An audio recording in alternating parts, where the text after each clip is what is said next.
Hey team, welcome back to another episode of the Intentional Agribusiness Leader podcast. This is your host, Mark Jewell. Today we've got a really good one on deck for you. I have got Jordan Howe. He's an area manager. He's an area manager with Nutrien Financial, and he's got a cool backstory about just working his way in from the bottom up. But Jordan, welcome to the show, man. Perfect. Appreciate it, Mark. Excited to join you here. You got it, brother. First question: what does it mean for you to be intentional? Yeah. Feel like it's a loaded question, Mark. Feel like we would all need to spend a few days with you to really truly figure it out, right? But to me, it's really being intentional means having a purpose, but also having clarity around that purpose. Um, Kind of what you want, how you plan to get it, why you want it. That's really when I hear intentional, what I think of. I'm a big kind of purpose driven person. When I want something, I want to figure out how to go get it. And always at the bottom of that is why I want it or why I need it. So that's really what resonates with me. I like it. I like it. Purpose and clarity of purpose. Where do you go to get your clarity? I go, I get a lot of it from right here at home, Yeah. just kind of my perspective, and then also where I want to be, what I kind of envision the opportunities of the future, whether it's kind of whether it's daily tasks or also kind of putting together a plan, whether it's just kind of laying out where I've been in the last 11 years of my professional career, but kind of also always having that bigger picture in mind about what really matters and having some perspective around that. Yeah. Yeah, that's good. We got to know where home base is in order to get that deep level of clarity. I like it a lot. Well, Jordan, tell us a little bit about yourself, your background, and what you do. Yeah, so I'm a farm kid in eastern Iowa. Grew up on a family farm here north of the Quad Cities in eastern Iowa, and my dad and my older brother still farm full time on the family farm. But as a lot of our listeners probably know, having an older brother that got to the farm first with dad, I decided get a big boy job as they call it. But yeah, big sports family, baseball family, played some college ball. So yes, I did graduate with a degree in ag business, but I'll be the first to admit I was playing baseball in college and that Mm. piece of paper came along with it. But started in ag retail right out the gate. Started as most of our listeners and a lot of us on the ag retail, ag business side pushing a broom operations and trying to build a book of business on sales in the meantime. So it turned out good. Luckily, I had the opportunity to manage one of our Nutrien CPS at the time, crop production service, is retail branches in Northeast Iowa, close to home. So a lot of relationships, community involvement there, and after about 4 years of managing one of our branches and having a lot of fun while doing it, before I was had a kids and family, a couple opportunities within the Nutrien organization came over the years, and now I find myself directly managing a team of 7 territory managers and overseeing our Nutrien Financial sales operations in our Corn Belt region, our West region, and the country of Canada for our business up there. So pretty much from Indiana to the Pacific Ocean and Canada. So I love it as a corn and soybeans boy in eastern Iowa. I'm really getting a lot of perspective of what agriculture really is in different environments. And but at the end of the day, the fun part is we're dealing with farmers every day, and that's part Hmm. of the reason I'm in this business is the people. And when our end user, the farmer, is some of the people I respect most in this world, that we mentioned earlier about clarity, that provides a little clarity when you have the respect for those people and what they do for our country and our world. Yeah, absolutely, man. Well, I mean, you literally come from, I mean, the base, the foundation of the industry, all the way to pretty important job covering a lot of geography. What for you has been the biggest challenge in growing into that role? I'd say the biggest challenge for me in what I've been used to is managing and leading a lot of different personalities, a lot of people with different backgrounds, different histories, different experiences.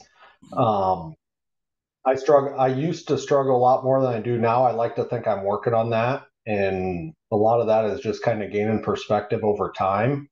But the personality thing has always kind of pushed me to my limits, especially managing people at different levels. When I was managing at the local retail branch, uh, the duties that we had to oversee and the conversations that we had are completely different than in my role in today's world of having conversations with very high level people and deep conversations, especially in the finance organization.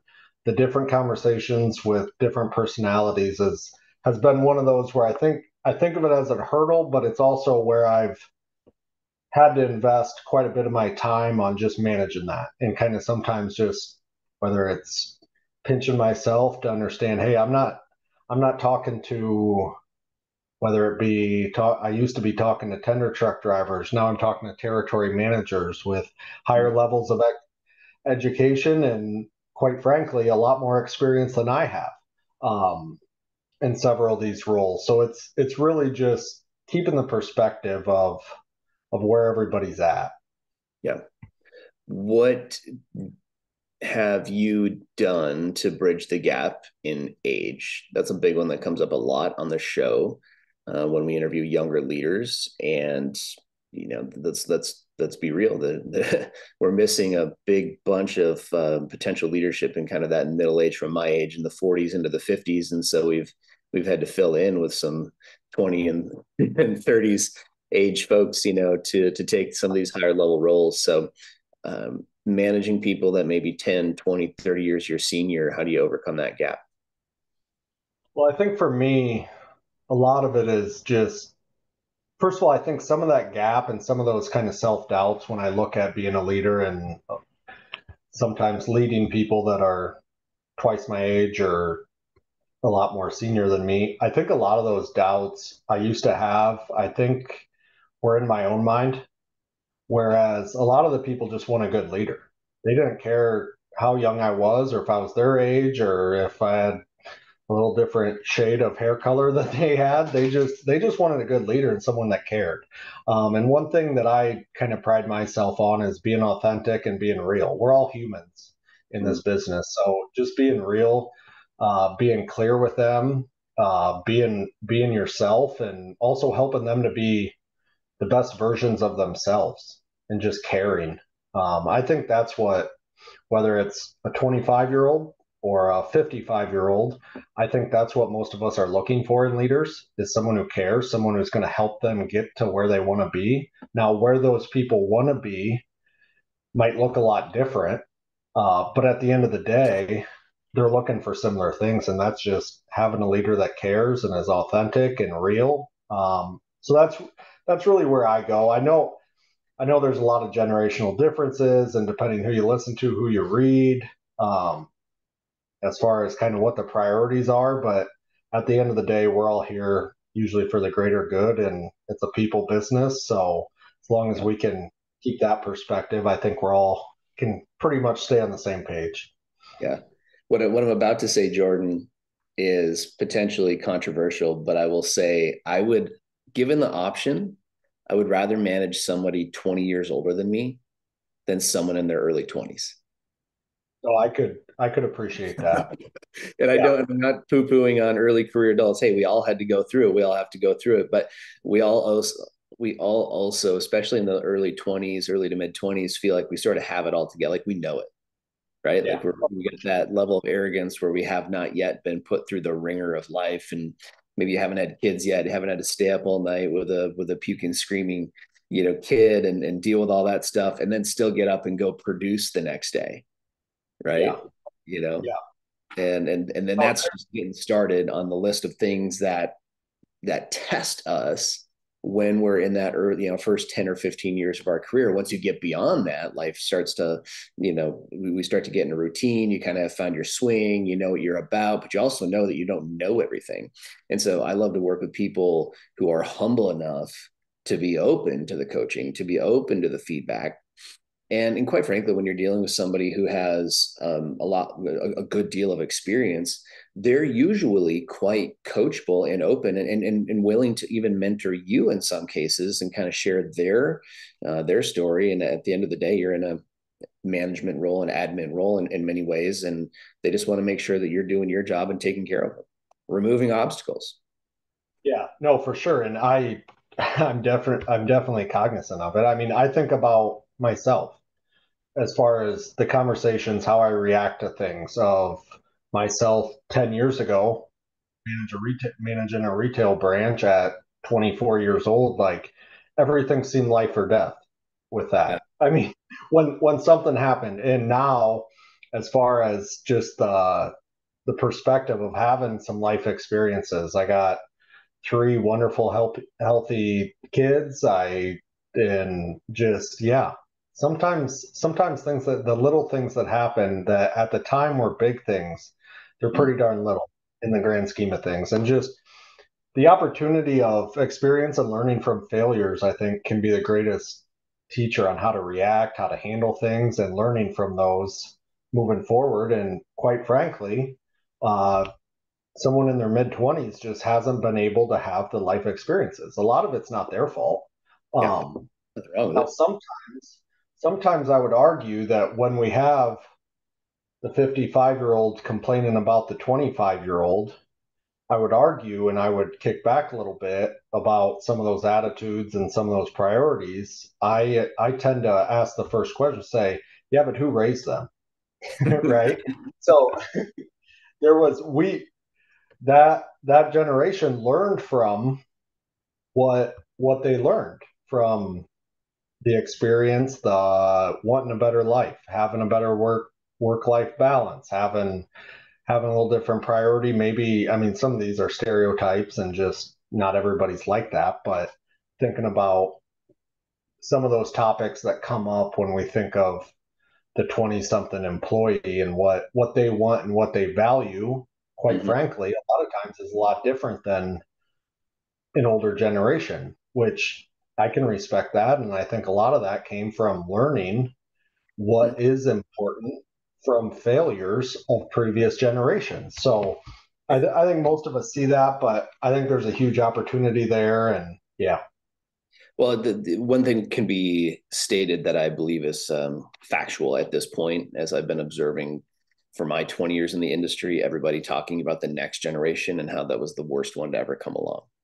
And also, by the way, that was also true of the baby boomers when they came along from their traditionalist parents, right? They were the worst generation ever, and so on and so forth. And so apparently we're just spiraling into a pit of doom as it pertains to every generation going forward. But, I actually started this business on the back of a presentation I wrote about 13 years ago called Managing Across Generations. And this was my first successful workshop slash training that I was getting hired a lot to go out and speak on in ag retail and around different ag companies and association meetings and so on and so forth. And one of the observations that I had made is if you were a boomer Xer, and I kind of fit into the south end of the generation X, the north end of the millennial group, so I feel fairly qualified to talk about this. And grew up with traditionalist parents, and my mom's now 80, and so then I've got some baby boomer siblings that are in their 50s and early 60s. So I think I feel like I've lived around all of it. But here's the observation: if you grew up in some of the older generations as a kid, maybe whether it was working on a farm or maybe you grew up in town, doesn't matter. Your parents, if you were born before 1985, let's call it, your parents generally didn't know where you were all the time. oh yeah, Okay. So what does that mean? Well, what that means is you could be off screwing around in the back 40. You could have broken something. You could have gotten in trouble. You could have, gotten stuck and had to find a way to get out. But you had time away to effectively get into trouble and find a way to get out of it before dad found out. Yep. Right? Like you found a way to cover your butt so that you didn't have to deal with the consequences. So, and I say that to be a little bit funny and a little bit tongue in cheek, but that was true. Every time I say that in front of an audience, these people 100% agree with me. Yes, that was my lived experience. Now, as those people became adults and they started raising this next generation that are now in their 20s and 30s in the workplace, and you ask about what was their children's experience, well, those folks that grew up in the late 90s, early 2000s, and to this day, the parents always know where they are. In fact, those children's schedule is pretty well made out, scripted, and they're not the ones making the schedule, right? And so what I believe in some ways has happened, and by the way, I'm not trying to uh, belittle the importance of being present as parents and showing up, actually going to the football and basketball games and choir concerts and FFA contests and all that stuff. Like that, I do believe we do a better job of staying and being, staying active and being present in our kids' lives. And none of us would trade that for the world, right? And many of us wished we had that with our dads and our moms when we were little, right? But what it is doing is it's actually stunting the neurological growth that comes along with solving problems. So when someone's life is scheduled and their problems are always solved for them, whether it's at school or at home, they actually have missed during some of the formative years, during their teenage years, they missed the formation of some problem solving skills. Okay. And that's, Yeah. So, and so now we as employers have to be ready to be able to deal with that. And I'm not saying this is like wrong or bad. I'm saying as the employer, when you're hiring somebody early career these days, you probably need to be ready to help progress that person across the first 5 to 10 years and help them learn how to become good problem solvers. We literally have now written this in our job description for people that we're hiring for. We are looking for people that can think about what needs to be done before they're told. But there's a certain amount of training. There's things that people won't know, culturally speaking, within our company, et cetera. They wouldn't know how to do certain things, but to be thinking about what's next. And so even within our team, okay, we're coaching people that maybe don't have that skill to think about, or holding them more accountable all the time to think about the next thing, think about the next step. What would excellence look like? and go just one step beyond what you think might be reasonable. Don't just do the job, look for the next thing. And if they do the next thing and get it wrong, I will reward that, as opposed to somebody who only did it part way or only did it as far as we needed to go and even got it right. Absolutely. That's my No, this episode, Jordan. I appreciate that. It's a daily struggle for me every single day. I got a 5-year-old girl, just turned 5, and I think about the things I was doing at 5-year-old, living on a gravel road just off of the farm and hopping on a four-wheeler and going to anywhere I wanted. And at that age, thinking about being down in the orchard or down by the creek by myself or with one of my cousins, and nobody knew where I was at for 10 hours a day. And, well, not 10 hours, because I always made it to grandma's house for lunch when the right at noon. I wasn't missing lunch at grandma's house. I would have been in trouble. But just thinking about it now today, like my 5-year-old knows she can't, and we live in town now, but my 5-year-old knows there's a change in color from our sidewalk to our neighbors, and she doesn't walk past that. Which at 5 years old in town, I do think it's a little bit of a different environment. However, I just think about myself. I would have been spinning off in my bike and nobody could have told me no, and I would have been best friends with somebody with a swimming pool that I didn't care how far away they were. But it's something I struggle with, and just thinking about those, like you said, problem solving, the amount of times I got something stuck or did something bad to a four-wheeler or dirt bike or something, and I had to figure out my way out of it. I learned how to bend some handlebars back. I learned how to patch some tires. I learned how to do a lot of things to see how long I could hide it from the old man. But no, there's value in it, but I appreciate that approach of thinking about, hey, we need to be real about this is going to be a workforce that we're gonna be dealing with. So we need to figure out how to train them and learn from it and prepare them for the jobs that we want them to do, because that's going to be a life skill that they might not come equipped with. So no, I can definitely appreciate that. And it's a daily struggle. It's a daily struggle and a conversation between me and my wife about when do we step in and help and when do we see if it's going to be figured out on their own Right. Well, safely.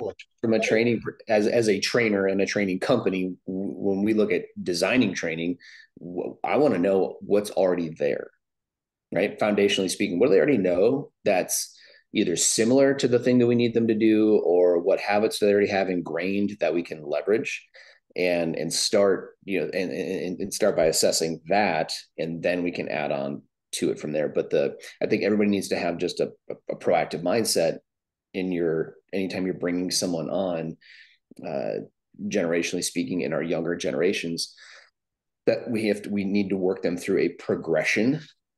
Okay. And you and I were talking about this on the phone the other day. What's the progression from A to Z look like? What does awareness of the role versus embodiment of the role look like? Right. Awareness is the part where I just become aware that this has to be a thing that I get to do. Embodiment is where it just is who you are. You don't have to think about it anymore. It just is who you are. And as leaders, we get to be proactive in thinking about how do we progress someone along from A to B to C to D. And meanwhile, you're operating in Z plus because you've done the job, you've been there, and your job is to help progress that person. So, one last thing before we move on, I'll just share this because I'm feeling it as you're talking about the 5-year-old girl, venturing out down the sidewalk a little bit, and we think about what we did.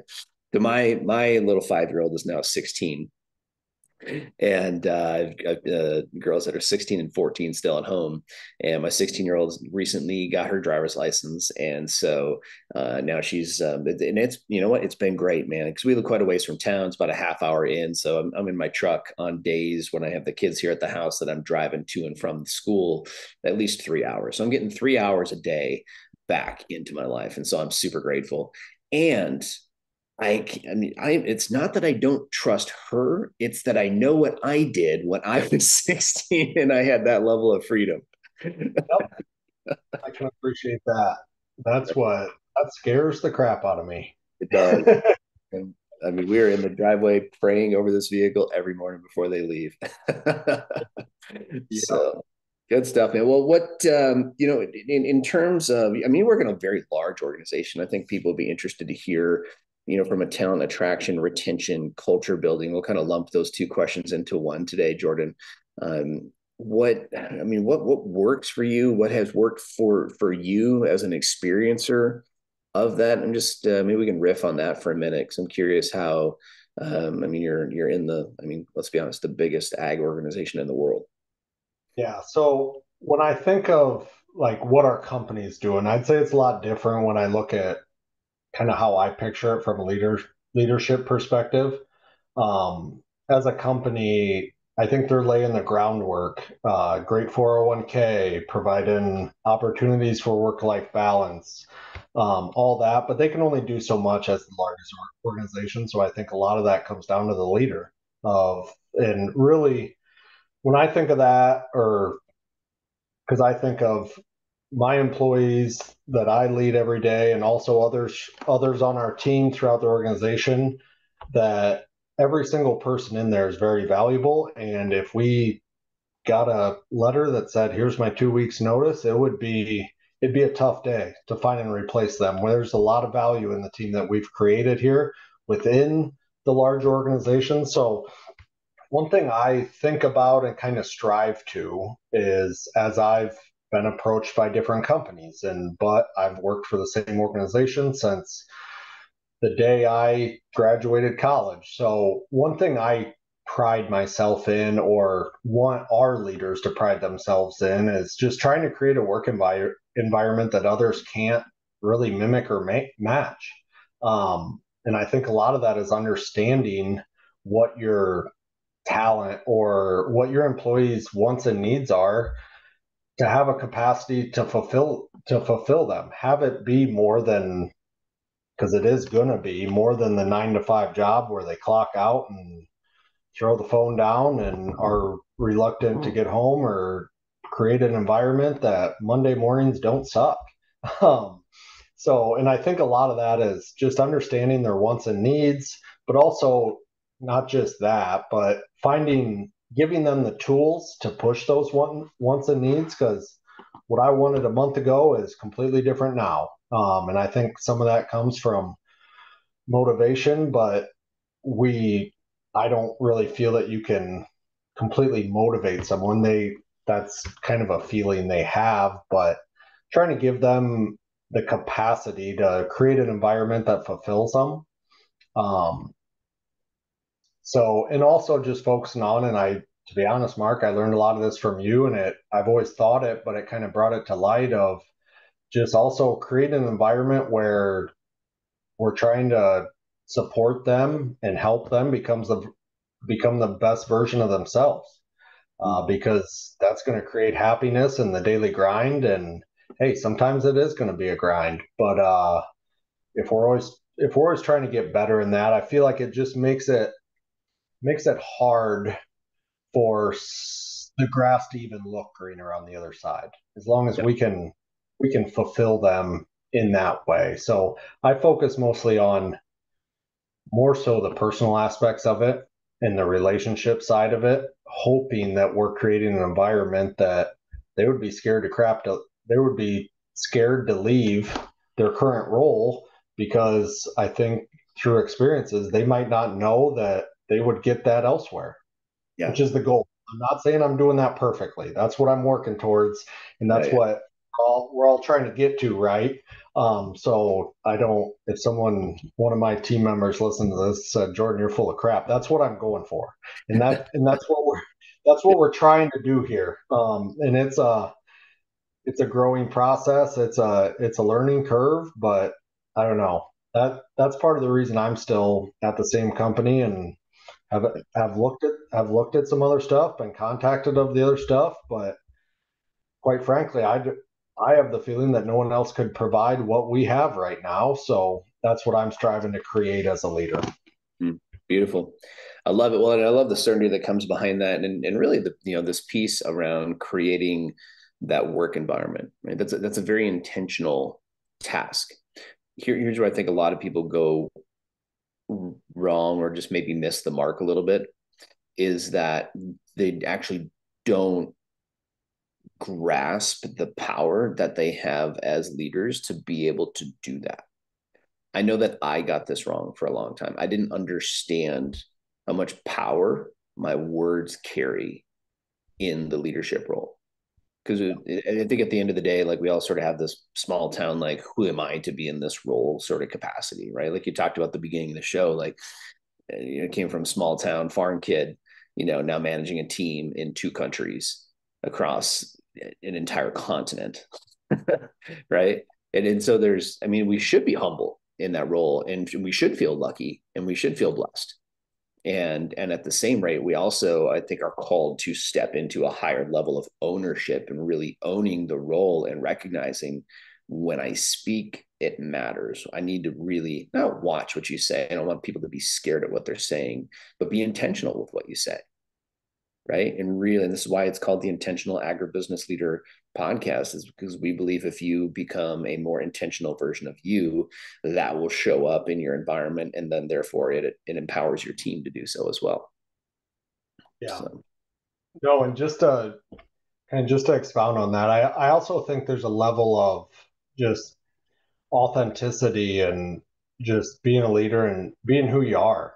Um, I see a lot of times where I think people get so involved, or they get to a role and they feel like I have to be someone else, or through a promotion of, okay, well, I was in this role and this was me then, but now I'm going to be a leader, so I got to change. And then you kind of see them start to rehearsing the playbook of the same old self-help books or the self-help podcast, or taking step by step. And I think it can get kind of robotic for some people. for sure.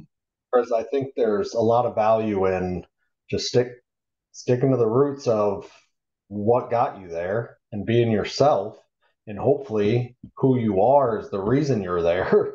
And I also think people at this level see through in authenticity pretty quickly. Right. Um, so I think there's a lot of value in that as well. Mm-hmm. Yep, absolutely. Well, Jordan, let's learn a little bit more about you before we got to bring this fully in for a landing. We already asked your biggest challenge question. What's been your biggest win over the years? I would say it's really when I look at, because I did technically, there was a, through the role shifts and working my way through a large organization, there was a time where right at the start I was managing quite a few people at a local retail branch.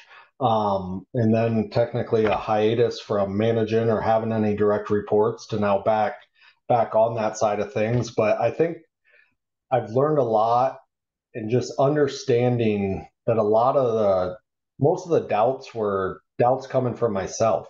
Um, Whether it would be that age gap and being younger than those I was leading. I think what I said earlier about I don't think most care. They just want a good leader.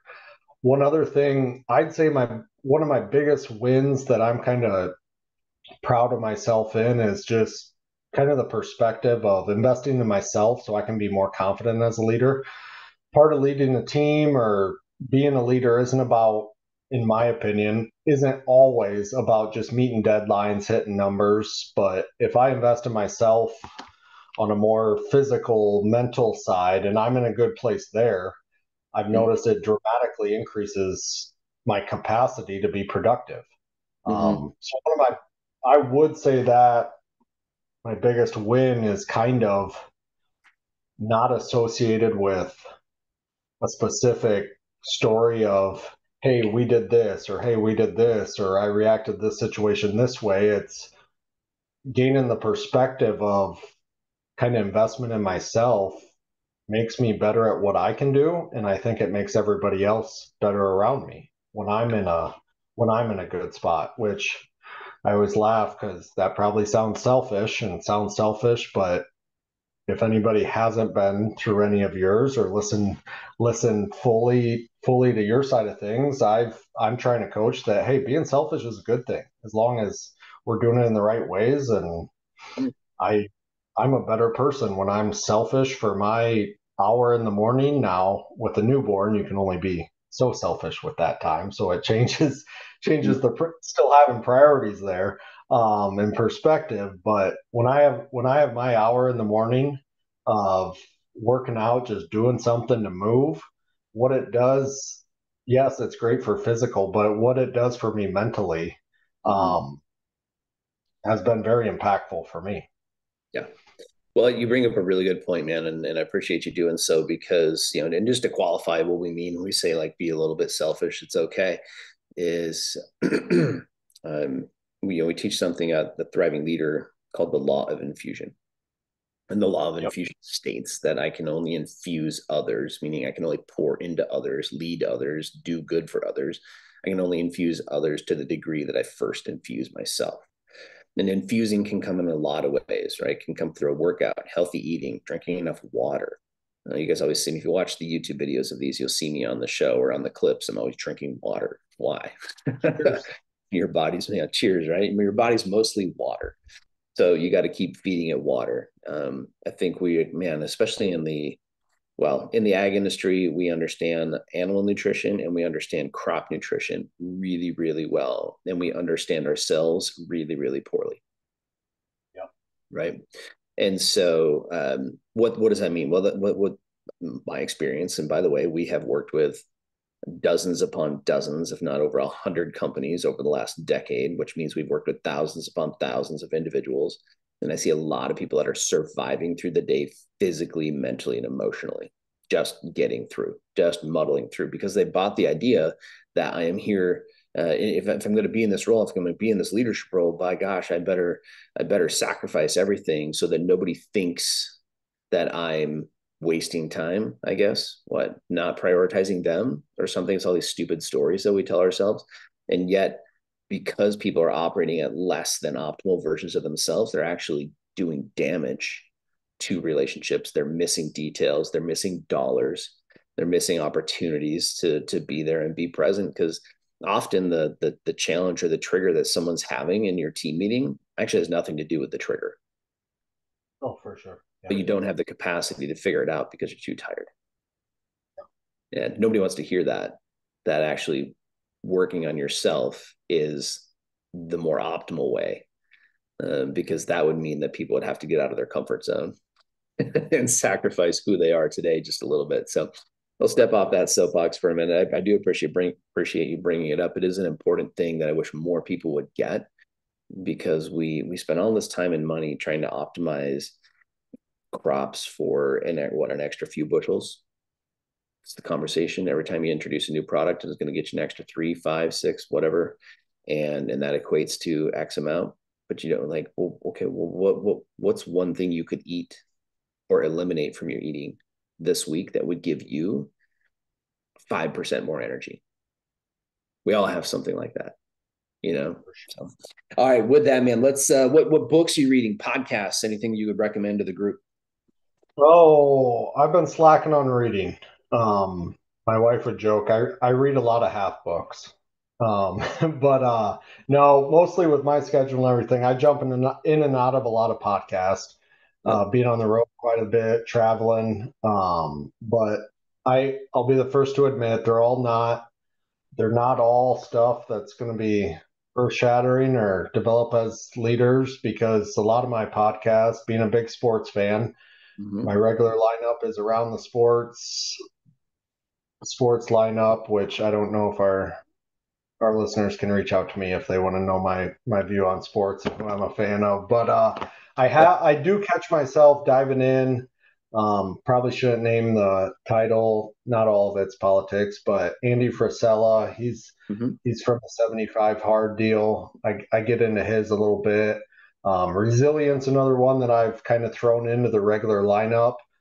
Um, when I do get caught up, and if I am on the road too much where I get caught up on all of my regular podcasts, I do dive into some Masters of Business stuff and some School of Greatness, just stuff like Mm-hmm. that. But most of my podcast is some of it's a mental break from work, or I'm not doing it. I'm not doing it as I'm gonna learn this task specifically, or sometimes I do get down rabbit holes and want to try to become an expert or something like that. But sometimes it is nice because a lot of times when I'm traveling, I'm on the phone the entire time. That's my time to catch up on calls when I'm going down the road.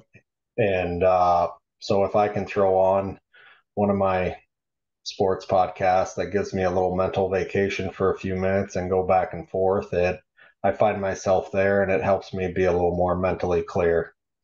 Yeah, that's so good.